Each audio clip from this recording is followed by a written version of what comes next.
படைப்பின் மகுடமாய் மனிதனை படைத்து பண்பையும் பாசத்தை பகிர சொன்ன என் பெருமாள் இயேசு கிறிஸ்துவுக்கு அன்பின் வாழ்த்துக்கள். எனக்கு இன்று பேசப்படியாக கொடுக்கப்பட்ட தலைப்பு என்ன தெரியுமா? பகிர்க்கு பாடமான குறுநிலைவு. இதற்கு ஆதாரமாக அப்போஸ்தலர் 10ஆம் அதிகாரம் 2ஆம் வசனத்தில் ஒரு சில வார்த்தைகளை சொல்ல விரும்புகிறேன். யார் இந்த குறுநிலைவு? உங்களுக்கு தெரியுமா? எனக்கு தெரியும். சொல்லுகிறேன், கவனமாய் கேளுங்க. இத்தாலி பட்டணத்தில் நூற்றுக்கடிபடிதான் இந்த குறுநிலைவு. மனக்கு மனம் எப்படி முக்கியமோ அது போல மனிதனுக்கு குணம் முக்கியம். குறுநிலைவு எப்படிப்பட்ட குணம் தெரியுமா?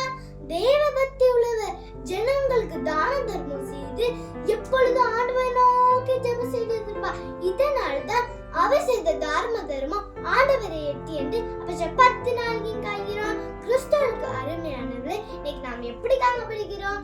அளவுக்கு மீறினா அமுதம் நஞ்சு. எனவே நம்மிடத்தில் காணப்படுகிற பணபலங்களையும் நீல வளங்களையும் பதுக்கி வைக்காமல் எல்லைக்கு பயிர வேண்டும். நன்மை செய்படி உனக்கு திராணி இருக்க போது செய்தக்கு செய்யாம இராதே. பயிர்ப்பும் குறுநிலையை போல பகிர்க்கு பாடமான திருவிழா முடிக்கிறேன். நன்றி, வணக்கம்.